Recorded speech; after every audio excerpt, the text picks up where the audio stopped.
just as weird as now is. I promise. The future's gonna be absolute as the past. Be sure of that. The future's gonna be Welcome to the nonsensus. Welcome all. Welcome to the nonsensus. Welcome all. Welcome to the nonsensus. Welcome. Do you know the Muffin Man? Not personally. I mean, I thought I met him that one time, but he was actually just a biscuit. Do you know? So I know the Biscuit Boy, but I don't know the Muffin Man. I do not know the Biscuit Boy. I do not know him. He's all right. Orbison Roy. He's a little dry. Gosh, like I got some people in my life who are who have been avoidant of those carbohydrates for quite some time, and that makes it easier for me to not have breads and stuff. I am a potato boy till the day I die. From the fucking incubator to the mausoleum, I am a mother. I put potatoes in my pussy. Anyway, I fucking love potatoes. I love potatoes. I won't stop. But I make potatoes for breakfast for me and my girlfriend every single day. Every single day? Yeah, every single day. I make potatoes. So I cut up the potatoes, and then I cook them, and then I dice up some onion, and I put that in there, and I put some garlic salt on top of the whole thing, and then I add some spinach on top of that, and then I cook all that shit up, and then I serve it to her, and then I cook a sausage and some toast, and I eat it all together, and it's amazing. I would like you to send me a photograph of your breakfast tomorrow. And in exchange, my morning is was going to be a little rushed tomorrow, so I will send you a photograph of my breakfast. Perfect. And we will compete in breakfast. I will be able to say, look at those potatoes. Those could be crispier. Have you seen this Food Lab tutorial video of how to make the crispiest potatoes? A little time consuming. See, my potatoes take about 45 minutes to cook. My potatoes. That is my straight up least favorite song. I wonder what's going on, like psychology. I wonder what Carl Jung would say about when you hate a song. What's going on there? Well, I think it would depend on entirely why you hate it. My Sharona, I can't stand, and it's just like, and then Sharona sounds like a. What's not to like? You like that song? No. I don't know anybody that likes that song. I know people that get like, oh, hey, I know this song when it comes on, but no one's like, oh my God, I love this song. It's got to be somebody's favorite. It's got to be somebody's favorite. That's the case about things. Like that's the like mystery and miracle of there being. Who even makes that song? I thought that was Billy. No, it's The Knack. Oh yeah, no, it's the other one. There's the Billy Idol song that I cannot fucking stand. Somebody's mad at me because I thought that. I probably love it because I love Billy Idol. So if you hate a Billy Idol, I love most of Billy Idol, but this one song is just like, what were you doing? And I can't dredge it up right now, and it's okay. I don't want to think about it. But I know I love Billy Idol. Nobody talks to Billy that way. Wedding Singer. I watched it at my mom the other day. I watched it with my mom at my mom's, and I'm at my mom's right now. Oh man, I just Googled Billy Idol, and man, his Google image search for Billy Idol is quite amazing. Yeah. Yo, so I experienced a thing. And it happens a lot because in the Corona winter epoch, my mom lives at what used to be my grandparents' house, and I crawled here as a baby, and I've like this house has been consistently in my life since I was born, absolutely. And okay. My grandmother passed in 2007. Crazy synchronicity. Her name was Dolores Winchester, and within a week of my grandmother Dolores shedding her mortal coils, Dolores, the lead singer of the Cranberries, died. and I have this thing about injuries. Anyway, the thing I mentioned my being here because I have access to a lot of the shadow worky threads here. Like I've been. What do you mean?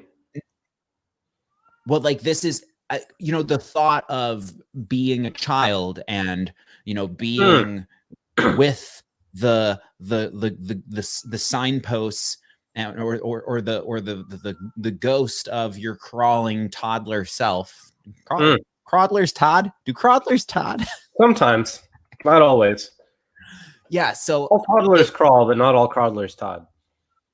When I come into a remembery or you know, just a thought that when you access pain, like this is the tell me, Chris Orozco, shadow integration coach aficionado, am I doing it right? I've developed the reflex now when I access pain.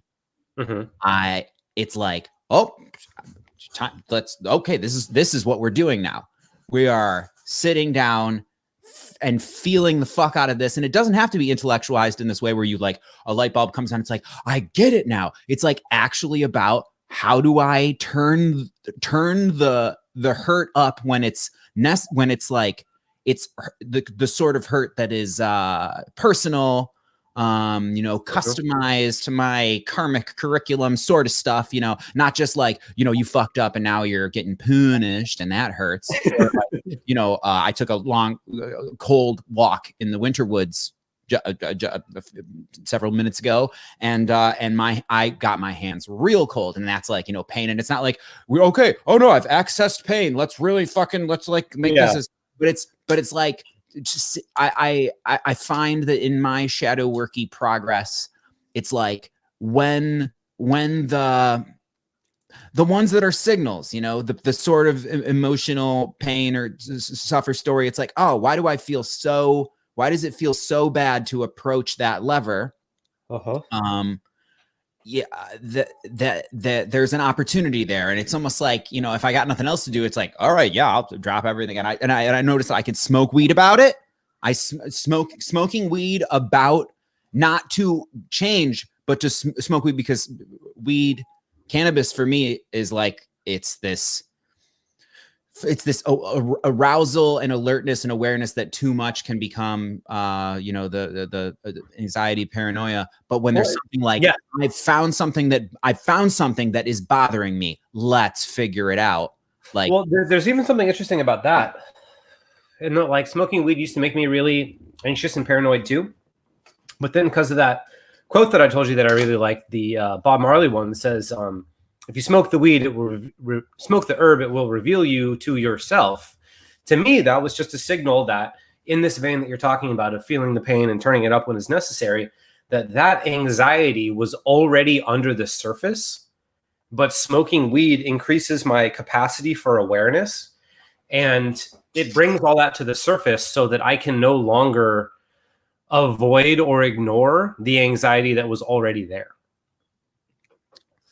And so for the longest time, I used getting high just as a mechanism to bring all that anxiety up so that I could work through it. And then once I worked through all that, now smoking weed doesn't really make me nervous anymore.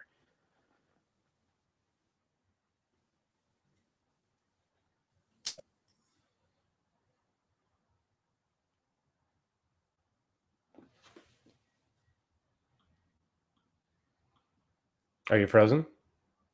Or are you dumbfounded? Are you flabbergasted? Or are we having technical issues? We're going to go with your flabbergasted. Because what I said was just so deep, bro. Truth bombs. Truth bombs for days. How much of that did you experience? Because I just had a whole... None. I didn't hear any of it. Oh, wow. I had a whole apocalypse. Just I was just talking to myself.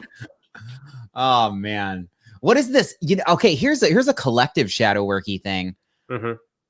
So right now in the on the Twitch, there's the two clearly like bot or spammy things saying want to become famous, buy followers, primes, and there's so much of that on the internet, right? And tons of it is bots, and then you got to think at some point a bot was that's an arrow that was flown by a human, right? For some probably, monetary incentive. And then there's like, I do Tinder meditation, like conscious Tindering. I do, I do the swiping meditation, and man, is it a nightmare? What do you mean? Hold on, back up a little bit. What is this? How do you consciously Tinder? I'll do it right now, and I'll just tell you the feelings as they come out. Okay, so there might be 40 left swipes in a row where there's nothing that seems like, and it sounds dehumanizing to me, but like really, I mean, like try it out, fucking maybe. Where there'll be like numerous swipes in a row where it feels like a NPC, because there's somebody will be, doing really specific angles. One, they're trying to hide themselves for whatever reasons about perceived universal attractiveness sort of things. But the really like thing that like chills me to the bone sometimes, like it creeps me out, is the bios. Like 80% of bios are they range from no hookups or be tall. A lot of them are scorning you, are saying scornful things. I mean, I could do this right now. This is okay. This is interesting, and it's not, it's not like I'm anybody's privacy. I'm not gonna like say a person's name or anything. Okay, so this is someone's bio. Dragon Lady, Republicans, don't even think about it. No, I'm not up at 2 a.m. Carrying on. And then and then there'll be somebody who's like, oh, this person like travels and has something to, and and their photos show that they're doing stuff in their life, and they're happy and they're engaged. But in the bios there will be often something that is like, wow, like you've already got a bone to pick with just the editorial idea of man. it's really fierce sometimes. It's like sometimes it's like bullet points of I already hate you. Yeah, man. And then I've seen that. I didn't know that's what you were talking about. And yes, I've definitely seen that a lot. Oh, it's a very big part of it. And it's interesting to me, and it's good to I feel like it's good for me now when I do the thing where it's like a meditation and it's like this conscious swiping thing. So what do you do with that? What's the conscious part? Am I in such a fragile emotional state and so not rooted that the remindering that there are several humans who seem to be afraid to exude anything that makes them discernible. Well, the interesting thing about that is, like, oh wow, there's something about this, because it's cultural, right? Like this whole because I see that a lot, like especially in LA. You get a whole lot of like, basically, if you think other than this, like fuck you, or if you eat meat, then fuck you, and if you don't work out, or you're under this, if you're under 6 whatever, then fuck you. And I think that honestly, I think it speaks to a larger element of the culture where guys are kind of expecting themselves to just be bullied into doing things. Like there's this cultural idea that as guys, we just kind of suck, and it's like on us to prove that we don't. Yeah, on my walk in the woods, I thought about the term and the whole concept around having game.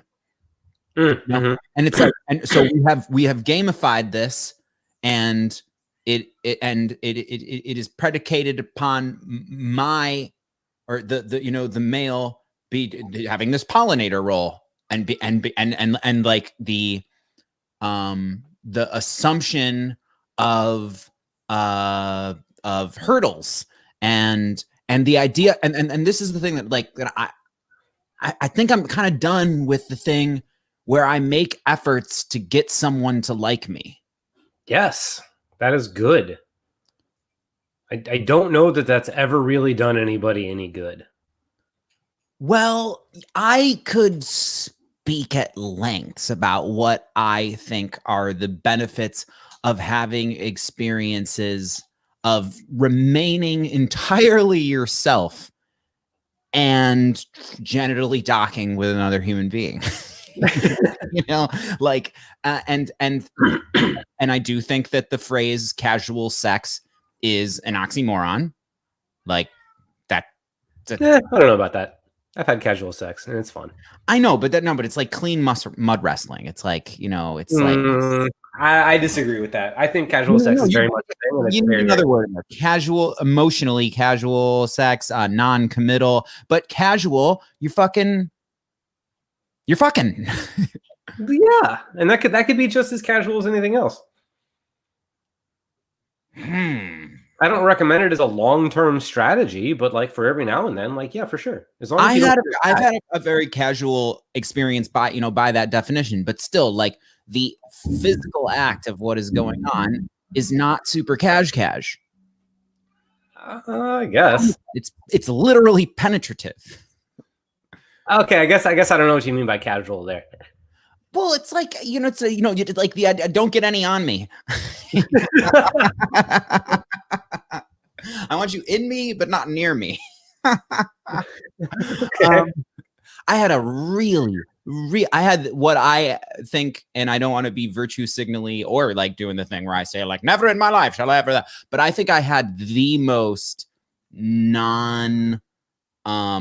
just non-loving, non-vulnerable, if you want to say casual, sexual exchange with a lady at Burning Man. I don't remember which year anymore. That's a good place to do it. But it was that, and it was the first time I had went several years, maybe like 3 or 4, and I had never had the experience that a lot of people characterize Burning Man by, which is that it's, you know, like hookup central, and there's just all the sex everywhere. You just like, you know, you gotta watch your step. You might slip into some stacks, you know, sort of thing. And that's not like really the case. It's like, because I mean, but I mean, it depends on how you hang out. It depends on where you go, whatever. But anyway, I was in center camp, which is like known as like, you know, like wholesome for Burning Man place. Like a lot of people don't want to do good place to bring your babies. Yeah, you can bring kids there. You can go and do acro yoga. You can tell a poem. You can talk about your feelings. You can perform your music on this stage. On the other side is the stage that I've been hosting for a few years, and people are being real, and you know, and all the things get talked about. But in that center oculus, it's like everybody knows not to do anything illegal in the United States of America there, you know, and it's because it's like, it's, and because there's coffee being sold over there. It's one place where that and ice is the one place at Burning Man where there's money exchange. But anyway, so I'm there and I'm in this place where it's like, I am not expecting for this moment where I'm sitting alone, kind of despondent. I don't remember what kind of night I was having. The next thing you know, you're inside a person. This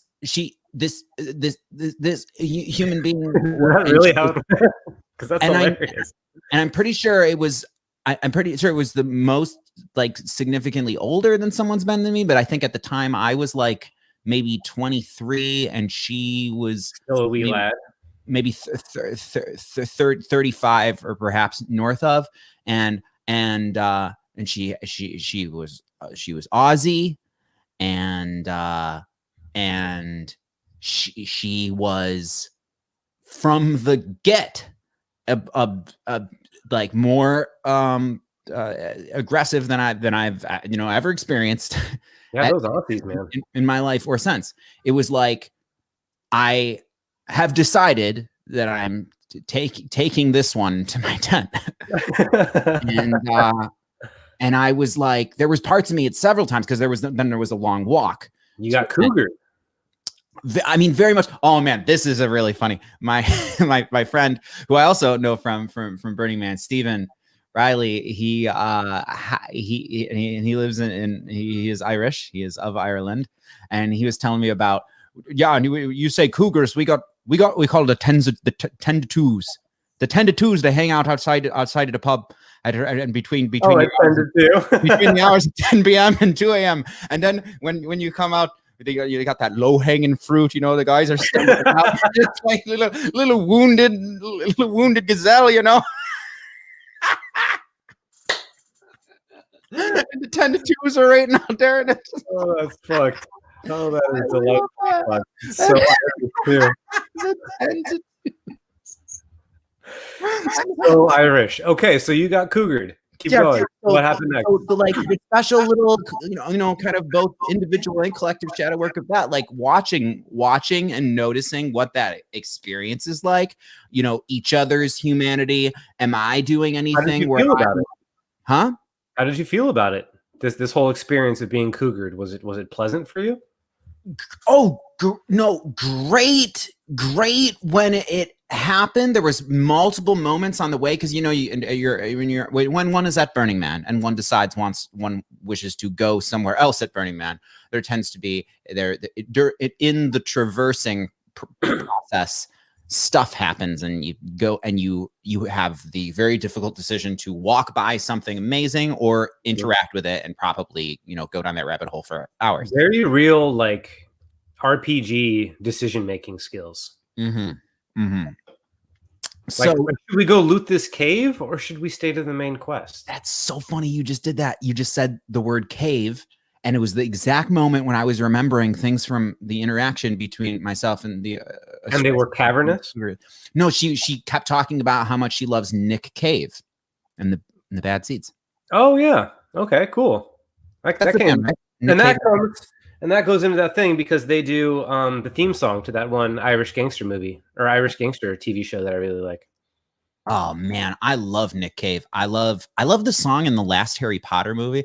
You ever watch Peaky Blinders? I am really excited to. I'm really they do the theme song. They do almost all the music for that show. Oh, sweet. I'm stoked about shit that I haven't been stoked about in a long time. Like I have. Hold on, land this fucking shit. What happened to this story? Oh, okay. So yeah, and on the way back, I realize this person doesn't like me and annoying the fuck out of me, and we're both aware of it, and we're still going. and there was a moment where she wanted to get a drink at a places we were going by that had some quirky Burning Man thing with their camp that I don't remember, and I remember that moment of it being like her deciding for the both of us that we're going and interacting with this, and then like, fuck, I can't do this. I need a drink. Well, she was being what I perceived as very verbally rude to the people of that camp. And it was like this thing of like, it's not a situation where it's like, my girlfriend's being rude and I'm like, you know, have an apologetic expression. It was like this person that I met 20 minutes ago is like taking me for a ride right now. And it's, and it was just really uncomfortable. And it was like, it was very clear to me that it's like, I would not suffer this experience with this person if it wasn't for this biological imperative thing and this fantasy about, you know, being not necessarily cougared, but like yeah, being just having the object of one's desire.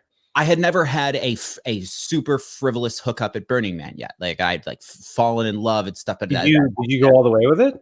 No. Actually, if you want to get really, really explicit, I do recall some of the stuff that she said, and it was kind of really funny actually to think about. Yeah, she was like, she was very intent upon. We made out a bunch, and then she had decided to blow me, and there was blow actually. There was cocaine of hers, and there was also the mention as soon as we got in the tent, it's like there's a possibility that somebody might show up who won't be happy about you. And I'm just Wow. yeah, and it's like the whole thing is but anyway, so yeah, so there was the You're a home wrecker now. The decisive choice to blow me has happened, and I'm a very very polite I'm sorry, and I it was just like, all right, and I will return the favor, and this will be a mutual exchange, right? But it was, and there was a moment where it was made clear where it's like, nope, this isn't that. And if you want to, if any below my waist stuff, her waist is things that happen. She said, and she's being all histrionic about it, like, my daddy said that I should never have sex with a guy on the first date. And it was like, so if we meet up tomorrow, then it's all good. And she's like, yeah. And it was and yeah, so that happened. And then here's a really funny thing that I remember. And it doesn't seem possible because I'm not, this sounds judgmental. Okay, I'm slow that down. I'm not a cocaine person. No, I shouldn't say that. Cocaine is not my thing. It's been, I You're think, allowed to have preferences, Zach. It's okay. Well, it's just like it just doesn't work with how I'm situated, I think, and it's just like, and it's way too energetically expensive for me. It's like, but anyway, so she gave me cocaine, and I somehow after this sex act fell asleep shortly after, like, and was like, and I remember like, so we're gonna go out dancing now, sort of thing. And I'm like, oh man, this because you know what sounds better? Huh? You know what sounds better than that? A nap. Yeah, it was such a luxurious tent. When you find yourself in the tent at someone at Burning Man that is way more luxurious than your sleeping situation, and it's like, which is pretty much all Australians for some reason. Well, I mean, if you're gonna go across the world, might want to have a good. I was once given like almost a year's supply of Vegemite at Burning Man. What is it that Vanetta has sent us a blank space, baby, and I'll write your name. That's a Taylor Swift. Is it gonna be forever? You spent us a blank space, baby, a space baby. Where did we get a space baby? So so there's a story of after that. So that happens. I sleep. The next morning, I wake up and I'm like, really, my first thing is like, now I feel the awkwardness and the weirdness of this. And it's like, so purely like, the being so aware that like, if you were not physically sexually attractive as you are, I would not want to. And it was, and she, there was several times where I remember it's like, it seems that like, what is going, anyway, I had not had a thing that was that, like that. And my excuses where you're just like fully and completely objectified. Yeah. Co-mutually objectified as fuck. And there's the thing of like, is there straight up cheating going on, or is there somebody who's gonna fucking attack me? Yeah. Was that never really pronounced? Was that kept pretty vague the whole time? So I wake up in the morning. Nice. And I don't have a bike, and I've got to get to the thing that I work at, which means it's not the morning, but because I wake up. No, I thought because our breakfast. Hard to remember stuff. Anyway, I remember she's like, you take a bike, take one of our bikes. We have a ton of bikes. Like we got one of those situations. We got tons of bikes, really nice sleeping quarters, and really super luxurious. And yeah, I'm put in a situation where I have to do this stealthy walk of shame ish thing, but also walk of like, is somebody gonna kick my ass right now? Past a bunch of a long table of people eating breakfast to get to a bike that isn't mine, to drive away on the permission of the, and it was just so you didn't say which bike, so you just have to grab a bike at random from these people that you don't know and just leave with it. Yes, and I'm told to return with it, and it is, and you're told that when you return, you're allowed to have sex. It is insinuated that the bicycle is like when one leaves their pajama pants or hoodie at someone's apartment. Because that is like a way of leaving your totem of like there will be another anchor. Yeah, All that anchoring. Correct. That's wonderful. So yeah, and here's what happens, and it was great, and I'm really glad that we ended up talking about this because I probably will have better thoughts about it now, or like What's up? Because so I do my work job, my working man, Burning Man shift thing. And then it's around dinner time, dusk, sunset, and I go to return the bike. And it was incredibly emotionally fulfilling to be objectified like that. Like, I don't know if I've told you this parable before, but I had like a long series of time, and just like mostly my life, like somebody will be like, I like you for you, not because you're, and I was fucking sick of that. I was like sick of being appreciated for like my personality and shit. It doesn't feed that that shallow primal fucking thing. Like that part of me had not been, I don't want to say nurtured, but anyway. No, nurtured is correct. That makes sense. Yeah, I mean, so when things like that have happened to me, and it hasn't been a bunch, but it's been like this, oh my God, it's like this sense of being so, like all the FOMO goes away, and it's just like, oh man, I feel clear-headed to be able to, what do I want out of life? Who am I? So I go to return the bike, and I come up, it's like, the super awkward vibe of like, I am returning a bicycle to a camp of a bunch of people who I don't know. My ticket for one sex, please. But in my head, I'm thinking like, it is tremendous to observe how neutral I am about whether I ever, see that person again. And just, I had never had an experience that was that super, super cash. And, and then I remember taking the bike back, and then I go around looking for her. Oh, I do remember her name. It is that of a pop star, that begins with a K, and anyway, Katy Perry. Was it Katy Perry? Kylie Minogue. Oh, okay. I don't think that is not. She is Australian. So did you have sex with a pop star? Is this a roundabout way of telling me you had sex with Kylie Minogue? It's not this is I'm not violating HIPAA. That's Slow burn humble brag. Is that what this is?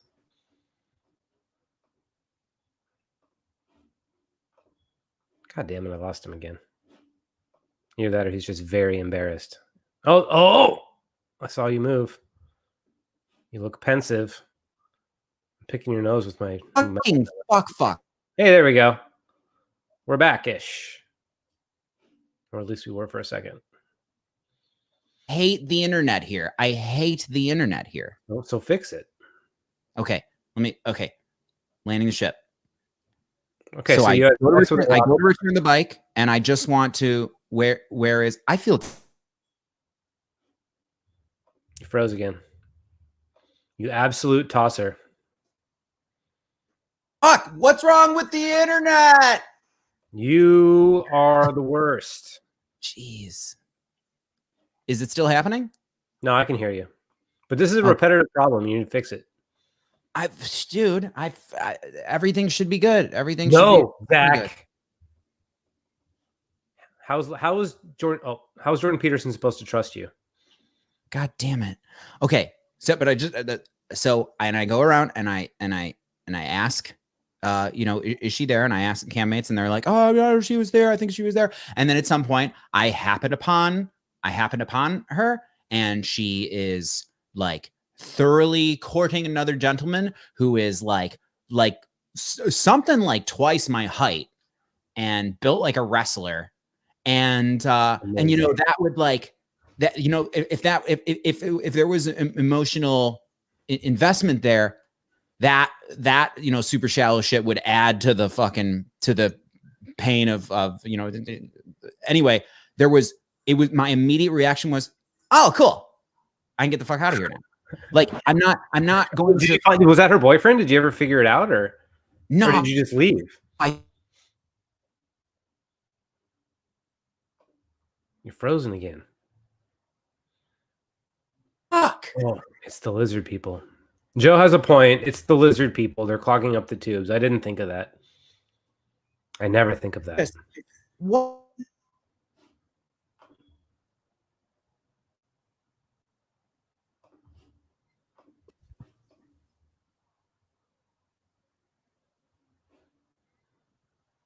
Trash ass internet. I'm just gonna act here like I'm frozen, and you won't know the difference.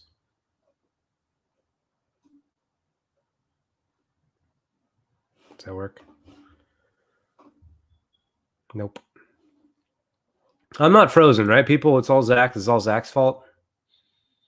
I'm not to blame here.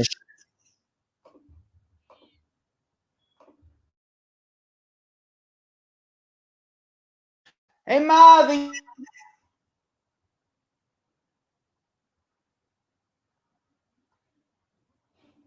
Damn it.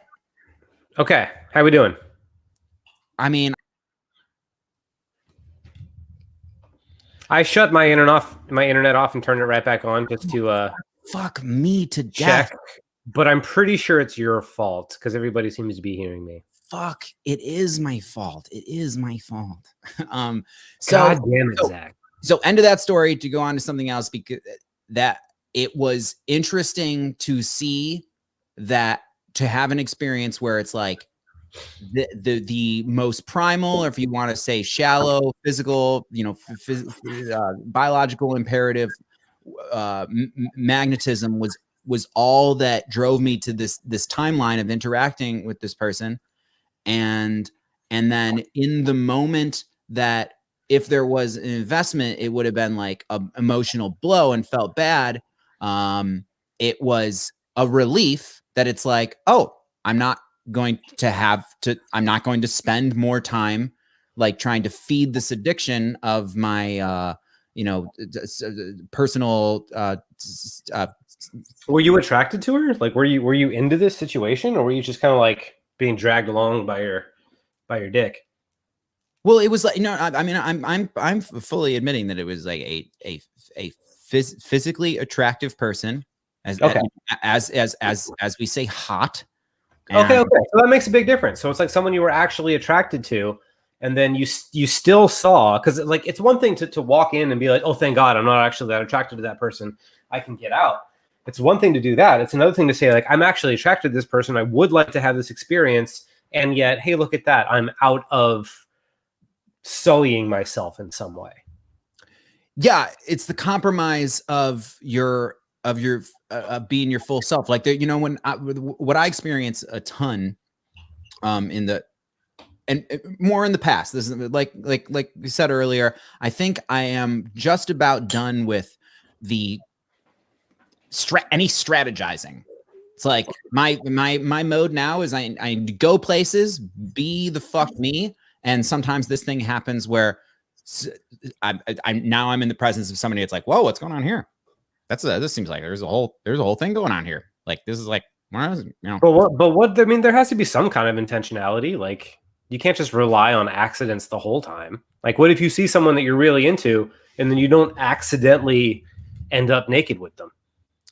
Well, I guess what I'm saying is the thing where, because usually it's a lot of omission. It's like, okay, Zachary, you know, the voice in Zachary's head when there's a thing happening, it's like, you might be able to like totally get laid with a super hot person who doesn't share interests, and you're not really too good at the talking conversation with each other. And I just feel like the game is, it seems clear that it's like, repress most of what you are, try to present the things that this person will find palatable. Like, and that, yeah, okay, yeah, that's fucked. I agree thoroughly. Yeah, and I think that it's like, it's what a lot of the pop culture stuff, or like the signals that I was getting in my adolescence, the early years, was saying that that's the magnum opus. That's the best thing that you can get. Is yeah. I think we just didn't really have another option. Well, there were songs about love, and there was movies with romance and stuff too. But even then, they would still do that same weird shit. Yeah.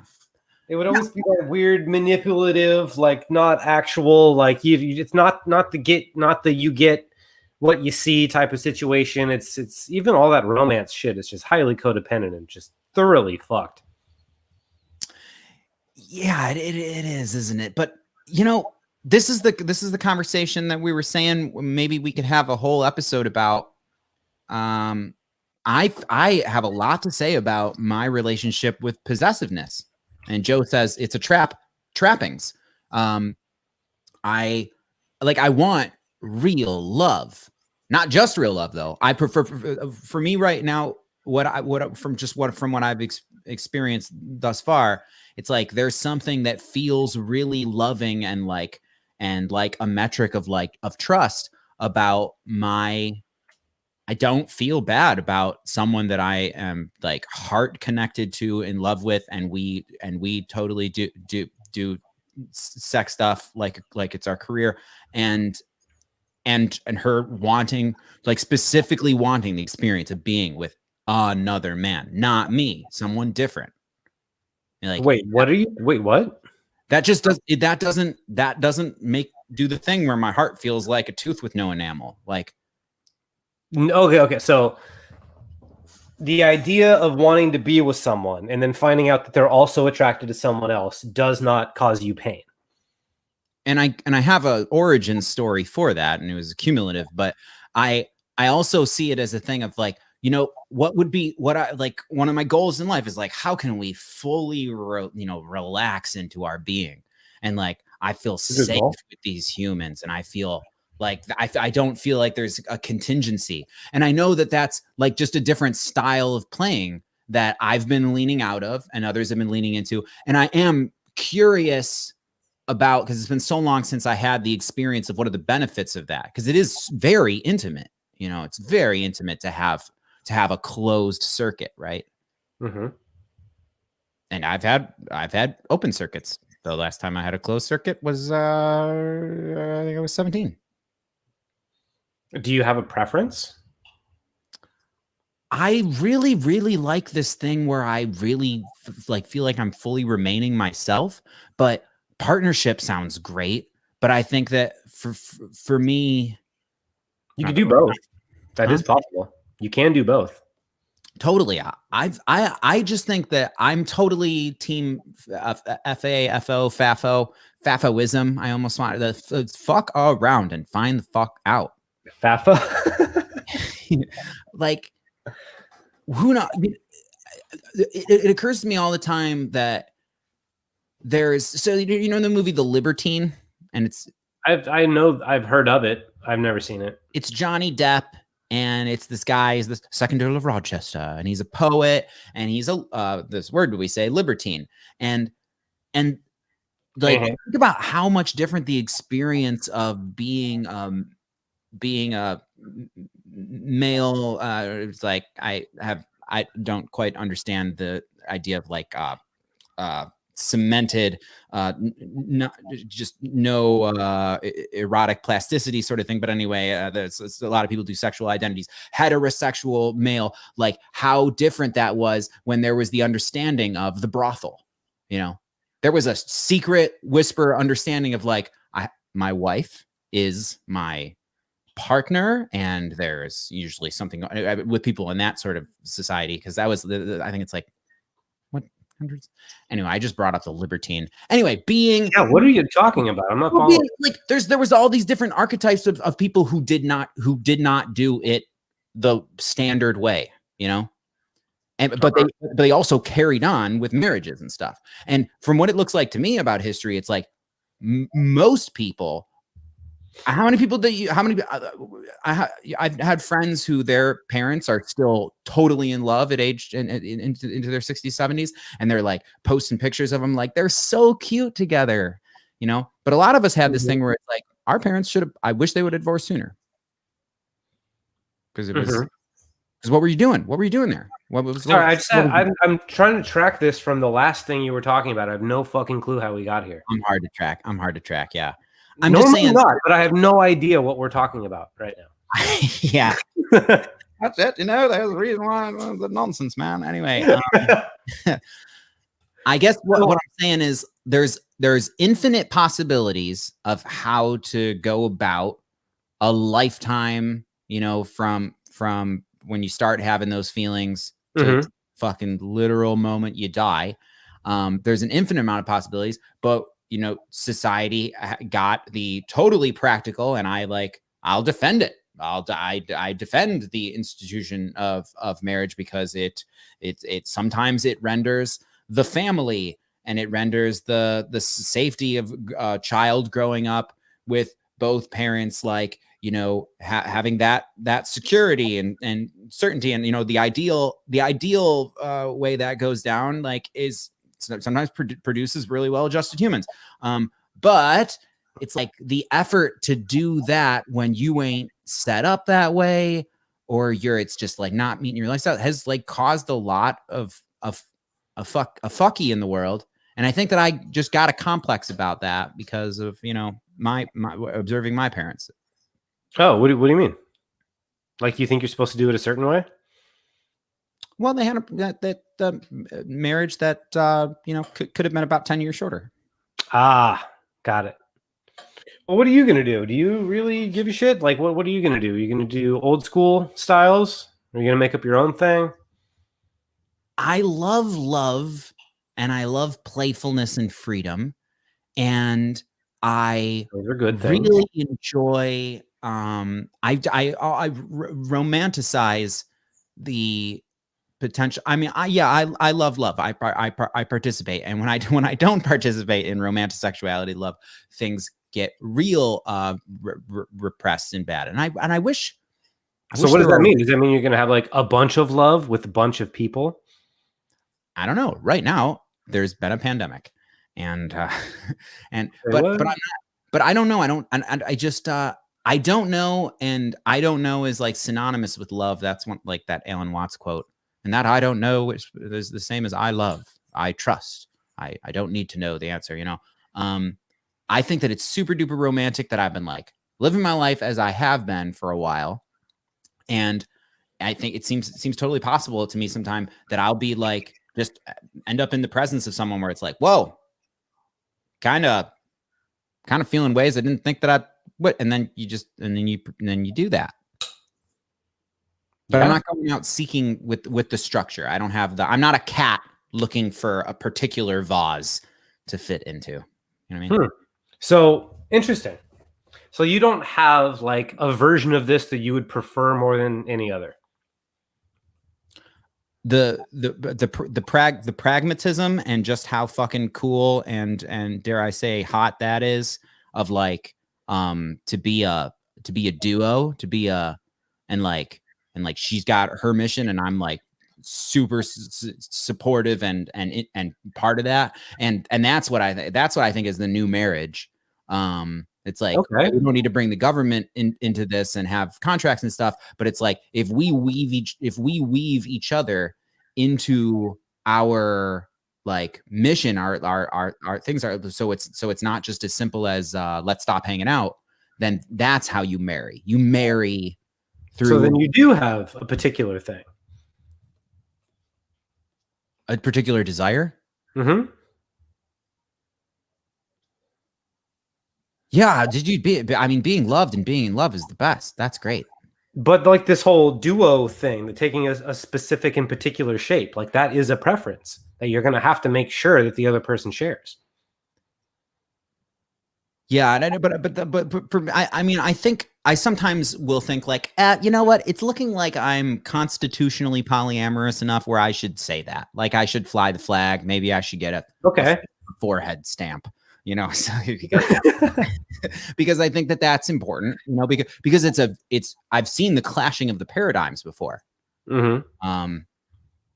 It's a change in paradigm. It's like, so I guess what I'm saying is like own the fact that you have preferences. Yeah, like, you do have them. Like you can't just say like, oh, whatever, you know, like if I like someone, I like someone. Because the next thing you know, you get yourself into a situation where you like someone, and you're like, oh, wait a minute, I probably should have thought about the rest of my preferences, because liking someone is not actually the most important part of this whole thing. Yeah, my capacity for confusion, I think, is different than others. Like my that's I think my superpower. I can be zen with all the things. Like when you were saying that, like, what's your preference? It's like, well, I took a walk in the winter woods today, and for a while I was listening to synthwave, and then I listened to a podcast about cryptocurrency price predictions, and then at some point my playlist just rendered me listening to Chinese hip hop, and yeah, my friend who is Chinese and has shown me a lot of Chinese hippie hop, and I fucking love it. And I love this thing where it's like, if I understood those lyrics, I bet they're kind of Kesha-y. Like I could just kind of get a vibe of where it's like, and we're drinking at the party and we're doing things like that. Yeah. Oh gosh, like sort of thing. But it's all because I do not understand. I think I just said like 4 words and I know. Well, I need but anyway, I'm like picking up on almost none of the mouth sounds are going into my head as comprehensible input, and that's awesome to me. And then the thing where there's a phrase of English. By the way, I have this Japanese artist I have to send you that I found the other day. I've been thoroughly obsessed. I'm so about it. Yeah, and so it's like when you say what's your preference, it's like, well, there's a lot in life and there's a lot of years. It's very, very attractive to me in a lot. Like it just seems incredibly desirable, pragmatic. And I like that. Like I think that I could only be loved by somebody who like either loves the spectruminess or also is like that. And it's so weird how people are using that word, spectrumy, being spectrum. Wait, yeah. How did that get into this? Well, it's like I notice I can be hyper verbal about things that are and I get very like just clipboardy about others, and that's but the thing, it's such a mystery, man. Like I've had experiences where I feel like I like connected really, really well for a stint of time with someone who was so different from me, and there's so much contrast there. And that's like what was fueling the attraction. But then there's also this idea of like, well, what would it be like to be like really be able to relax around someone? Mm-hmm. And it's like, and you say preference like that. It's like, so you're telling me I've got to like really get my cat get the cat to take the shape of the vase. Yeah, 100%. Yeah. Because if you don't, it will take the shape of some other vase that you didn't pick. Yes, and thus brings us to, it puts the shadow work on its skin, or else it's the flailing of its unintegrated wounded child again. Exactly. That's exactly right. You either decide how your life's going to go consciously, or your mind decides for you unconsciously. And you probably really don't want the thing that your mind will unconsciously decide for you. Yeah. And this is a sort of situation that I enjoy, is that me and my lady are a thing, but we like to fuck around. At the end of the day, we go home together.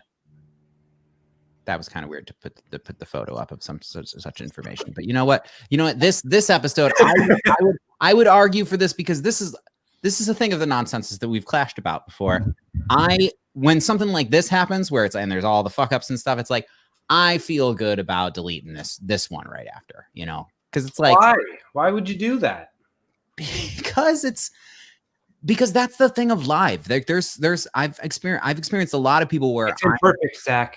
Life is imperfect. Life is imperfect. Yes, and then tomorrow you course correct.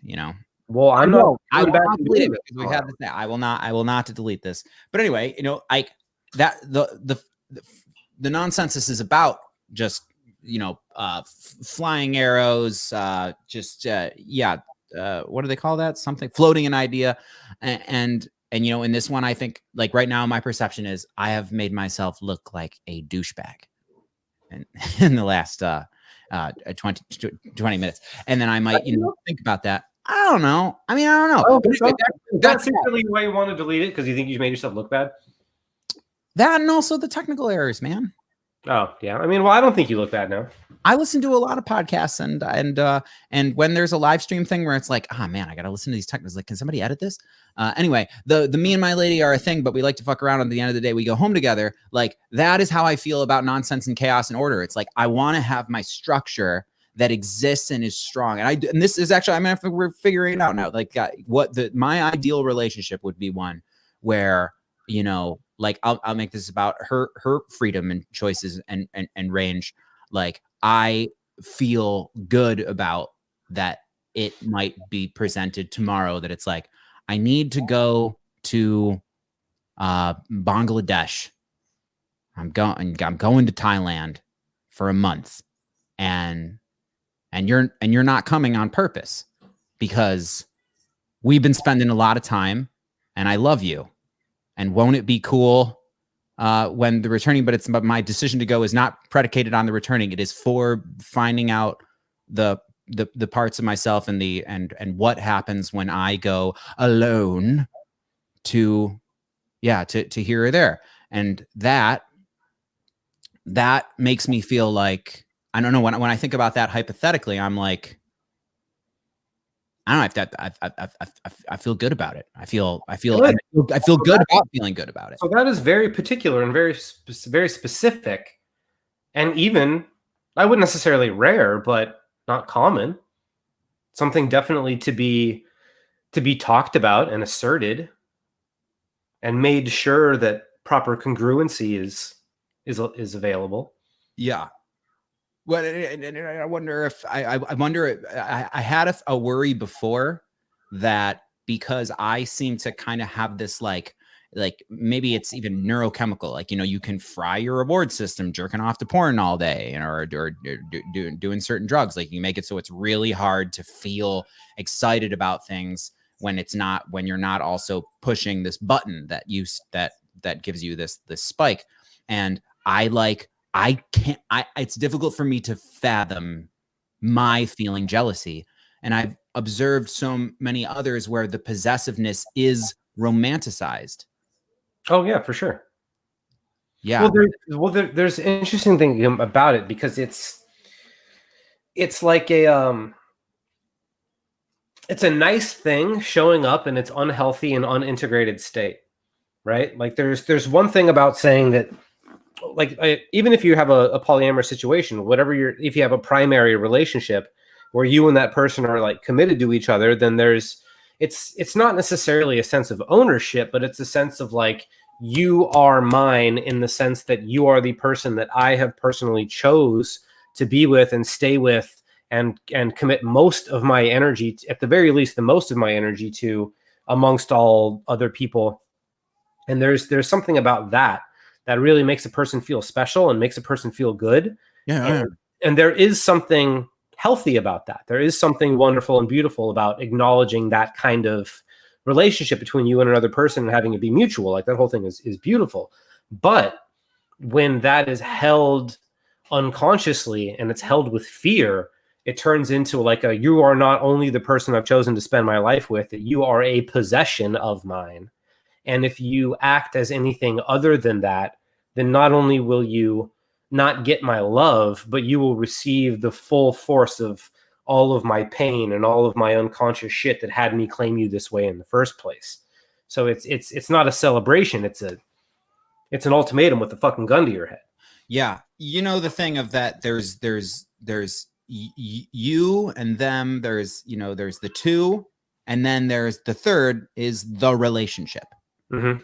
It's like, and the health of that, glowing orb. And I think that I can and have had what for me was experienced as like real thorough and good connection. Just this element of time, the value of across time, longevity of relationship. I have not experienced that. I have not had an LTR. I've watched Lord of the Rings a lot, but I have not had a LTR long-term relationship. I just watched The Hobbit for the first time with my LTR. Yeah, what'd you think of that? It was really good. It's really good. The Hobbit, the animated film? Or are you talking? No, the Peter Jackson ones. Oh, you like that, huh? Yeah, it's pretty good. I'm fairly convinced that Bilbo's cooler than Frodo. But Sam might be cooler than both of them. No, Bilbo's the coolest Hobbit. He just is. He's cooler than both Sam and Frodo because he's what happens if you were to put them all together, and instead of getting two half characters, you get a whole character. That's Bilbo. Yeah. So okay, so what's the shadow of the? I am familiar of I'm aware of, and I haven't really done this thoroughly. What is the shadow of? I've actually deflected the fuck out of this. What is the shadow? What is the back end of if another decade or two go by and I continue to be with romantic sexuality as I have been since. Yeah, there you go. Like, never being able to find out what it's like to have, I don't know, 5 months in a row where I know who loves me and I'm not seeking, and I'm not doing the thing where I'm like, I'm going to go to a social situation, even though I don't necessarily want to be a social situation, but I might meet someone. You know, that shit's it's always a bummer.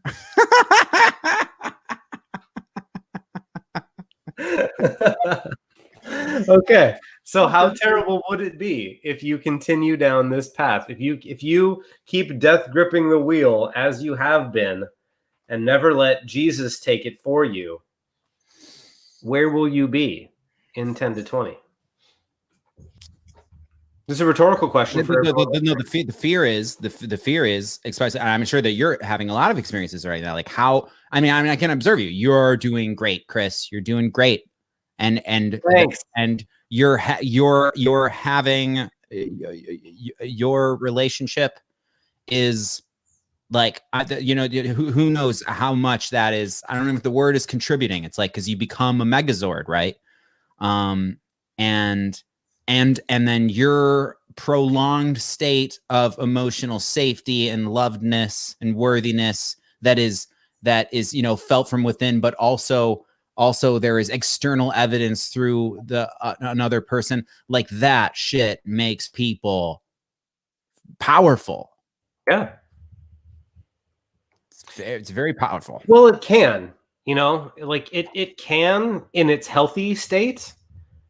And it can do the opposite in its unhealthy state. So it's important to like not necessarily romanticize the dynamic itself, but it's a very specific way of engaging with that dynamic that really does a good thing for a person. Engaging with the dynamic, engaging with it. So is the dynamic synonymous with the relationship, the glowing orb? I guess so. But no, the dynamic is deeper because the dynamic is what creates the relationship. It's like the axiom on which the relationship is created. And it's an internal thing between two people. And that's the thing that actually has to work. Because if that doesn't work, then the relationship isn't going anywhere.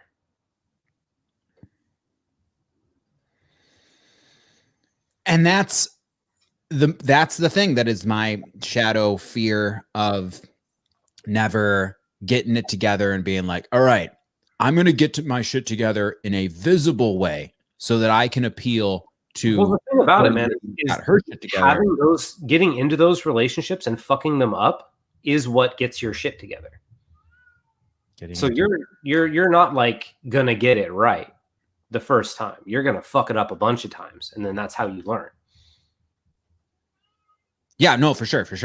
Like, and back to, and I'm not going to go back into it, but just I learned a bunch from the absolute extremity of a casual sex scenario.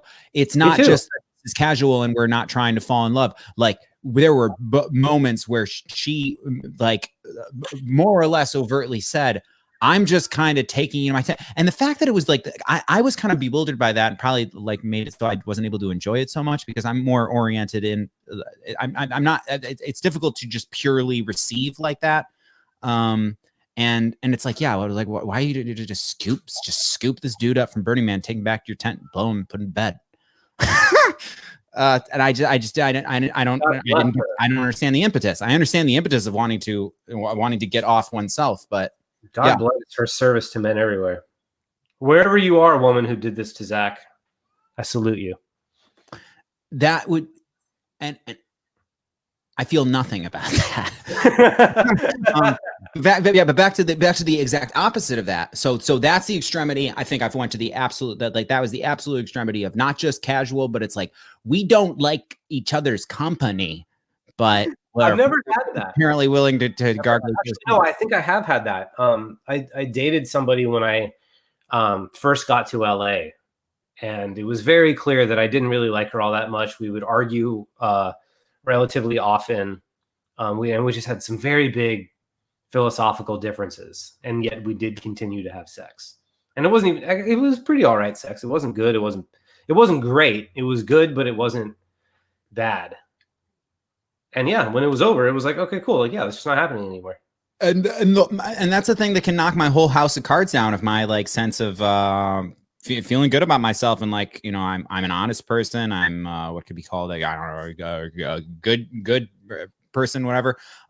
When I use the metaphor of kissing with my eyes open, you know. What does that mean?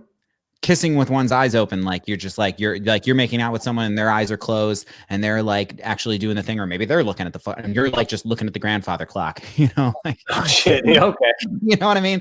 And like that's not that makes me feel dehumanized. Yeah, I get that.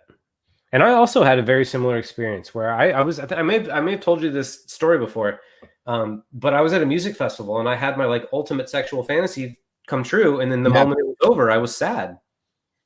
Yeah. And when you I think you've told this story several times, because I think about it and I'm just like, oh man, I hear the words you're saying. Yeah. Like the two girls came up and were like, you know, had a whole, like, just take you back to my spider web sort of thing. Like the fucking scene in Bram Stoker's Dracula, except without, you know, draining your blood. And it's like, that is something that I also would, that's what sounds like a peak experience. And when somebody says that about like, you're, you know, immediately after being like, that was not fulfilling. In fact, I feel like I want the opposite of that. Or when there's several folks who said that when they became significantly wealthy, this is a dude who's like became a billionaire and was like, okay, all right, I did that. I wanted to become rich.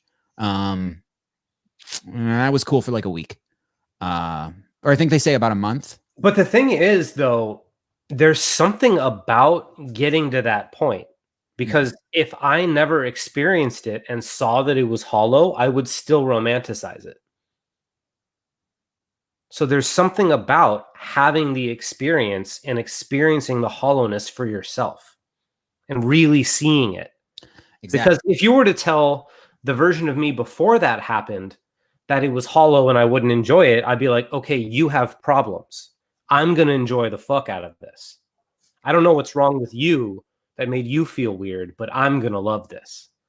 And then when I went off and had the experience myself, I was like, okay, no, maybe there was a time in my life where I could have enjoyed this thoroughly and wanted more of it by the time it was over. But at the point in my life that I was at now, like, no, not going to work. And so I really think there is something about having that experience for yourself. I very much agree with that. And I also think not just having that like event experience, but what is a year where I need to feel the thing that all the memes are saying, love yourself. No one's ever going to be able to love you if you don't love yourself. And where that's actually like, okay, that's the fucking game I'm in. Like if I don't have a self-validation apparatus in my goddamn chest or skull that I can feel whole and loved when there's no evidence outside of me that any of that's coming from somebody else, that I can just have that.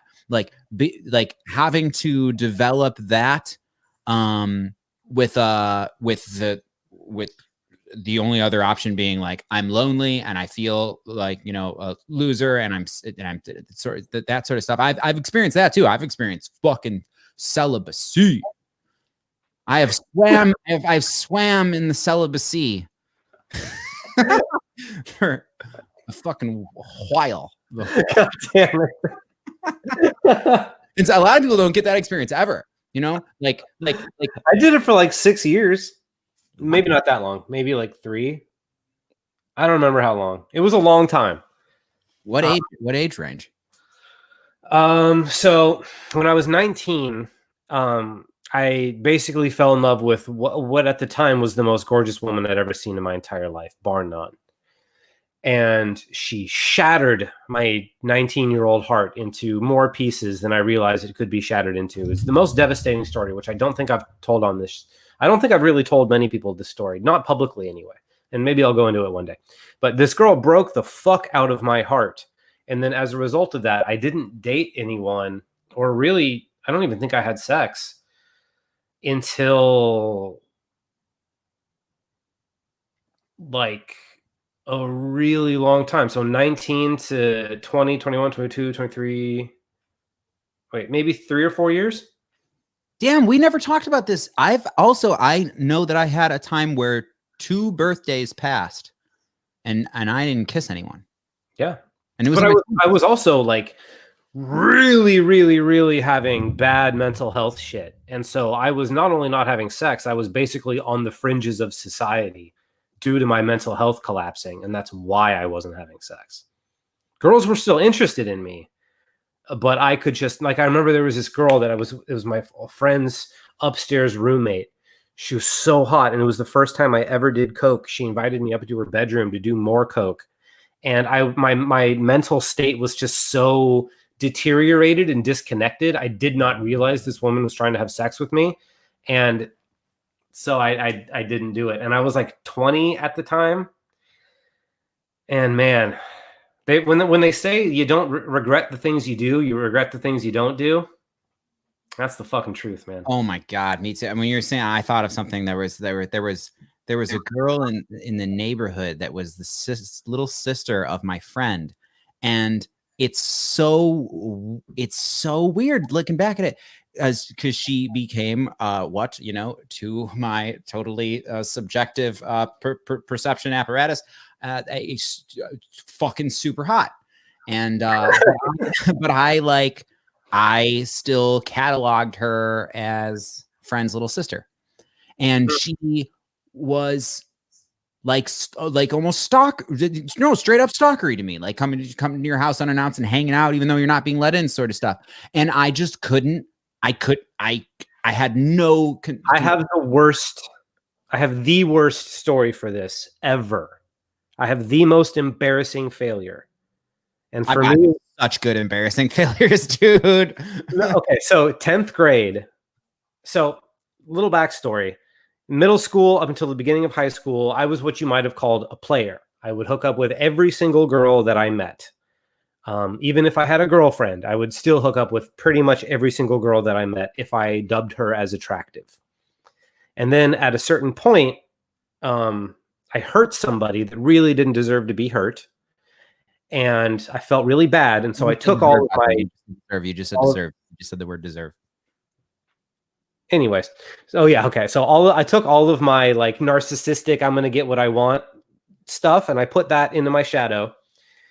But I still really liked girls, and so I'm in fucking 10th grade, and my mom worked at this time, so I would get off school early, and I would have the whole house to myself, and then I would get into my mom's liquor cabinet, and I literally had 3 girls in my room taking their clothes off, trying to get me to do the same. And one of them had a twin sister who was in the other room, who's just gorgeous. And because I had repressed all of the parts of me that would be active in a moment like that, due to my shame of having hurt this person that was really good, I just kind of shrunk into myself and more or less became despondent in the midst of all of this. it's cute, and it's a fuckaroozy that I just keep having more and more evidence that it's like you can't open the door until you do the thing internally. Like no shit, Joe. No shit. Joe says I would have smashed, no question. No shit, Joe. Yeah, I've had not like that. I've had the only time that I've ever had a like offering of a group sex scenario, it was a similar thing where it's like, is that what was happening there? Like sort of thing. Yeah, but I have had times where it was entirely my own hardware, like mental hardware thing that made connection impossible. I've been to Burning Man 9 times now, and at the beginning it was a big thing in my head of like, I could meet someone here. There's other weirdos here. Like I might meet somebody who's weird like me, and then being there and see, like when you just get so fucking jaw like on the fucking floor of the beauty that is surveyed, and man, there's just, and I'm doing the thing at the spoken word stage, and I just meet people who are so impressive and worldly and accomplished, and like sometimes there'll be somebody who's like had such a life, and they're younger than me, and it's like fuck. And yeah, when you've got so much suffer story fucking lack-minded stuff going on in you, and you go to a place of abundance, it's gonna fucking hurt looking at the buffet. It's like you might not be able to approach the tongs to be able to give yourself. I'm not worthy of the tongs. I used to eat at buffets all the time. My family, my grandmother would take us to the Old Country Buffet or Sweden House. My grandma would take me to Sizzler. I don't know what the fuck that is, but I know. You don't know what Sizzler is? There ain't no Sizzlers around here, no. Really? There's no Sizzler? Sizzler, a California thing? I'm gonna flip my shit right now. So yeah, this is all really important. It's like the fuck around and find outness is like I almost have. Oh my god, Sizzler only exists in the city I was born in. I did not know this. Wow, I thought Sizzler was like a internet, like a countrywide thing. Holy shit! Basically, it's just a really crappy buffet where they serve you like shitty steaks. This is incredible. I didn't know it's from Mission Viejo. That's literally the city I was born in. I'll be goddamn. There's only one Major Magics in Metro Detroit, Michigan. So, some experiences that I haven't had yet is like I have not had a transactional sexual experience. Oh, like with a prostitute? They don't need to have that be a career path or an identity, but just somebody who, because I would love to experience that, honestly. I think it's actually great. And a friend of mine who I was we were lovers at a time told me, and it was like, that sounds great for you and him. That sounds good. I really wish that was maybe, it doesn't have to be like boldly encouraged, but that should totally be legal. And it was legal, anyway, that like, and I've had several girls. I mean, there's lots of people who would say this. It's like, it's not like I have chosen the career of, even I wouldn't call myself a sex worker, but I'm speaking as so I've had several individuals tell me that it's like, something will be negotiated, and there's an envelope, and there's like, and it's like, I'm not disgusted by this person. It's not even something that woman situation. Well, maybe not don't fall in love with her or anything like that, but like the experience of like having a night where you pay for a really cool prostitute, that seems cool to me. Stop giving them an identity, like can we just make it a verb? So sensitive about this stuff. No, because it's a verb. I want to be able to do stuff and not be, well, if you fuck one goat. You fuck one goat. If you are taking my money for a sexual act, you are engaging in prostitution. Yeah, but I like with it, Zach. I've had my tongue knuckle deep in someone's asshole before. Am I just a fucking ass licker? Yes. You do one time, one goat. Yes. Have you ever heard the joke of you fuck one goat? Have you ever heard that?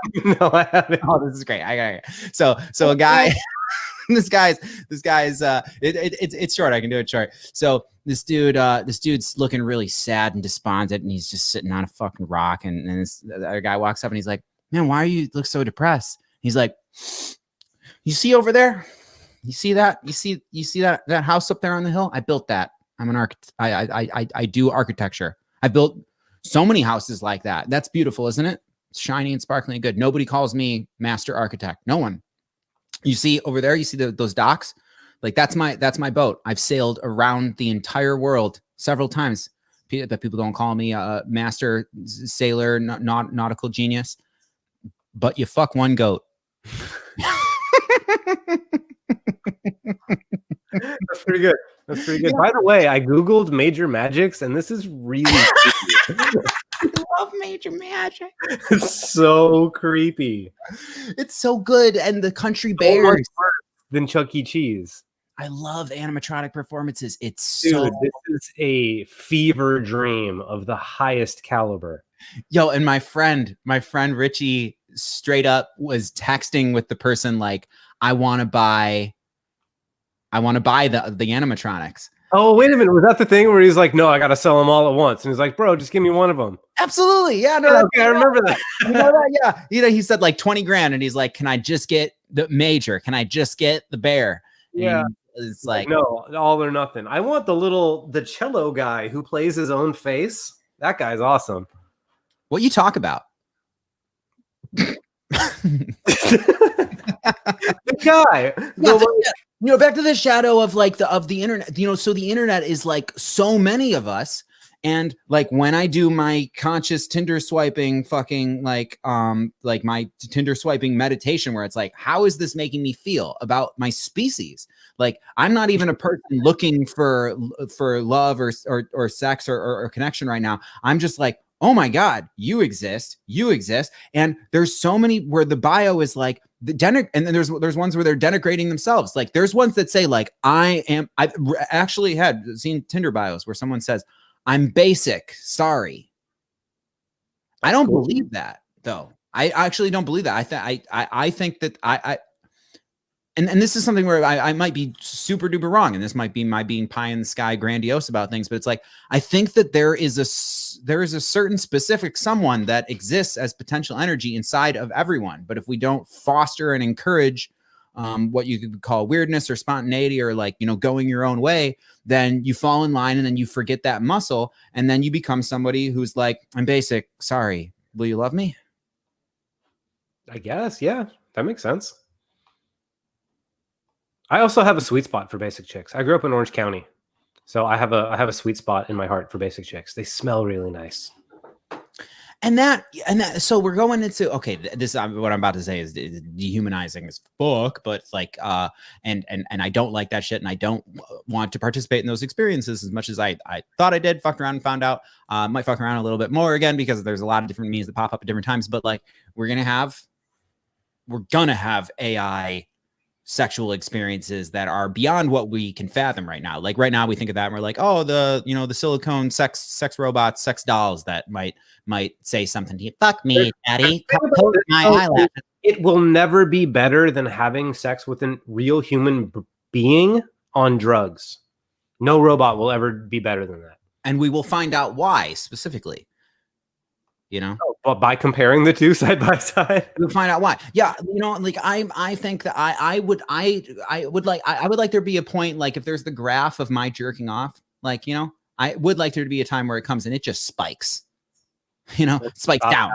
It's like I'm really fucking open. I really have aspirations for at age 45. I just fucking firing a lot off. No, but but I would like really thought, and I thought that the fleshlight was the answer to this, but turns out those are super hard to clean. No rational male is like actually keeping one of those around and doing all the work. No, I have one in my closet, and I don't because of that.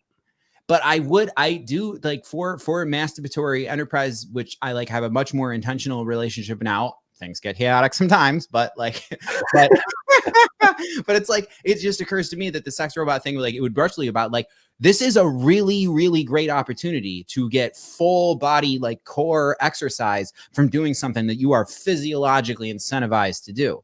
And like, I would like there to come a time where I would like to have one of those, because like I'm going to be like doing the thrusting motion and like doing working those muscles, like getting down on the ground and doing core exercise, fucking like ab stuff. That shit is really, really difficult to negotiate myself to follow through with, man. But if you could fuck a robot, different story. I would, and here's a question that I like to ask. Would you go down on robot? And I like would. Yeah, if it was lifelike enough, yeah, for sure.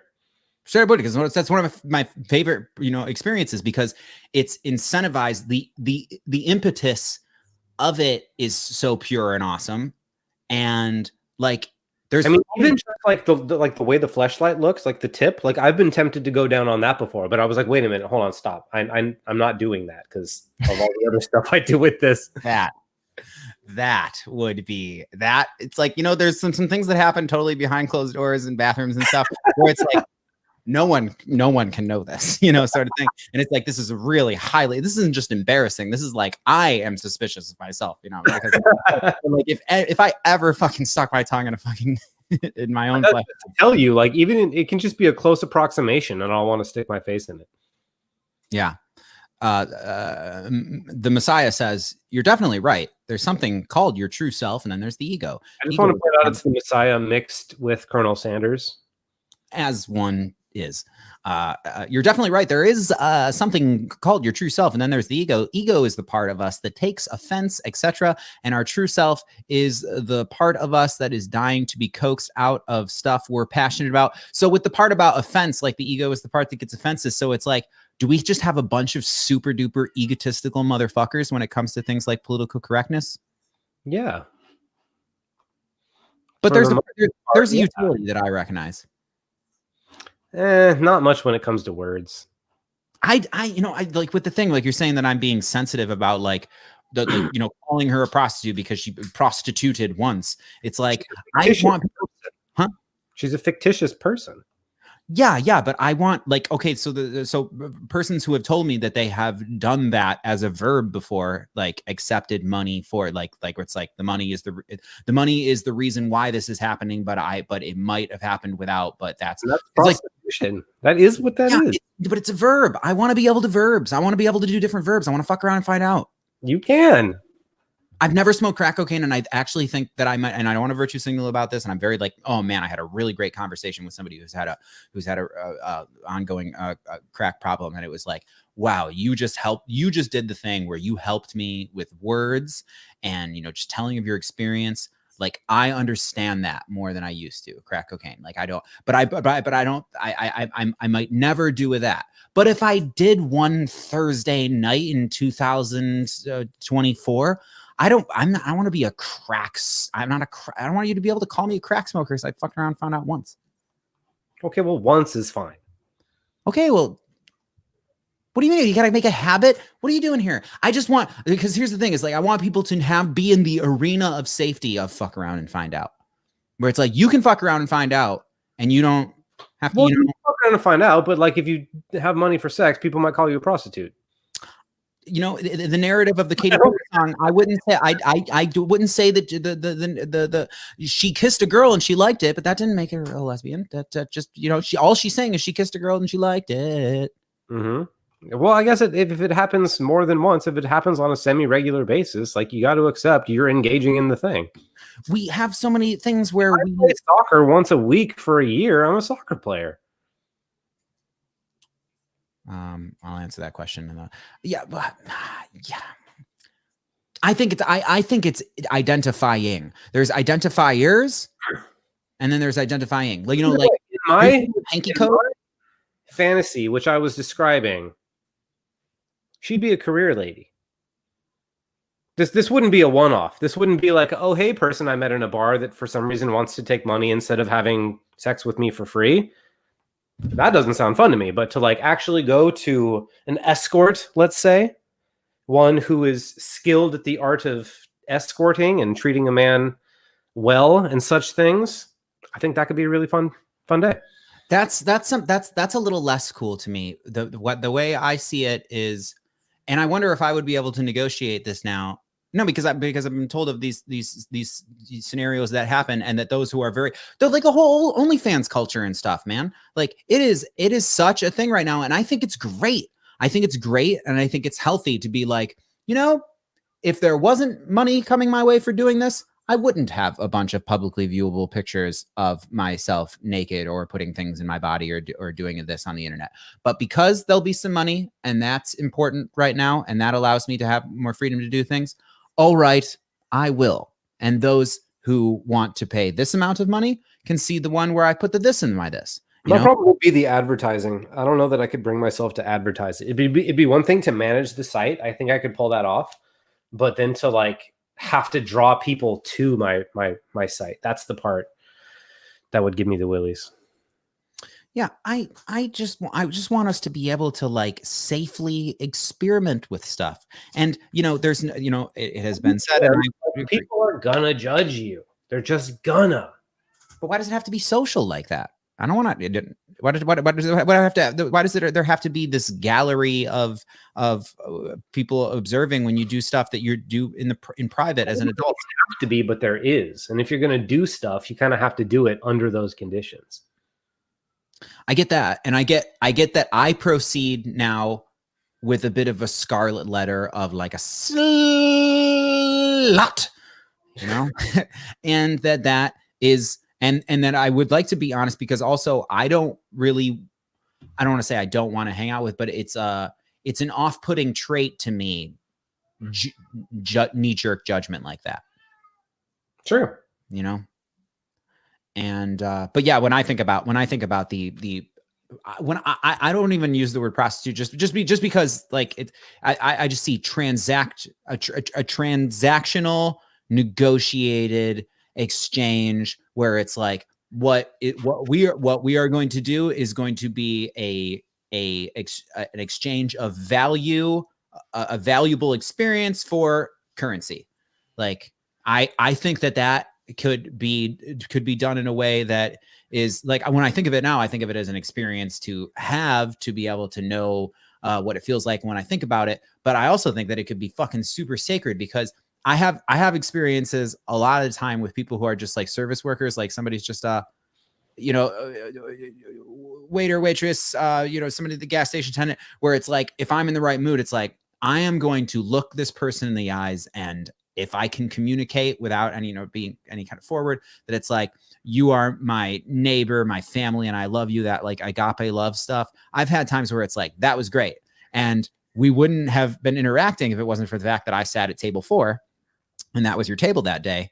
But like, that was good. I was able to have like that connection. And I've never had the experience, and I've had a bit of actually judgment and avoiding I've never had a strip club experience. I walked into one for like 5 minutes once, and I'm not no virtue signaling about that. I just like it scares me, and I don't get what I would be seeking. They say there's great stakes, but I don't know what I would be seeking. I enjoy them early. I think they're really fun. Yeah, I'm not super into visuals. Really? Not if I can't. Not if I'm not. Not if there's no friction. No, not if there's not touch. Visual. Good. I used to go one here in Hollywood. Though, the song "Girls, Girls, Girls" by Motley Crue. I'm familiar. Yes. So it's about this club that I used to go to with my friend. We would go to this club called Bar Sinister, which is like a goth fetish club thing, and then we would go to Seventh Veil afterwards because my friend used to manage it before COVID shut everything down. And it was really fun, man. Like, if you go in there kind of like in on the joke with the girls, and like you guys know that it's all just like kind of a show, and that it's all just for fun and nobody's really taking it seriously, like you can actually like have a lot of fun. I get that. And I'm warming up to it for sure. I think that's coming up soon. Man, on my 30th birthday, my friend straight up said, I will fucking take you to the strip club and totally bankroll the whole thing. And I know who will do, backroom stuff. And I've just never understood that. It makes me feel like there's too much of a risk profile. Like, and that risk profile for me is like, I understand the excitingness of risk, but for me, it's like, thoughts tend to loop in my head, and it's like this might be trouble sort of thing. I want that to, I would like societally sanctioned, or just these scenarios that I've heard of where it's like, okay, and there'll be some money too, you know, and just like, you know, and sugar daddy stuff, like the to being able to experience having the, like, doing the sugar daddy role is one of the prizes of doing the thing where you climb the socioeconomic ladder, I think. Mhm. Like, you get to have that experience. And I'm sure everybody ends up being like, well, that wasn't only empty, but it's like, that's what it feels like to be totally fucking used and babied, you know, like that's, or, you know, maybe not everybody, but maybe some people find it's like, nope, this is actually, this is how I live. All right, dude, we're at time. I got to get going. Yeah, this is This is good, though. This is my favorite. This is a really good topic. So if you delete this, I'll kill you. Oh, all right. No, I won't. But and there was a topic from this. I would like to talk. I would like to talk about something that I'll remember that we got on at some point, because there was a whole topic in there. But I'll see you next Wednesday. You sure will. Should we just keep talking about this shit? Because this is really fun.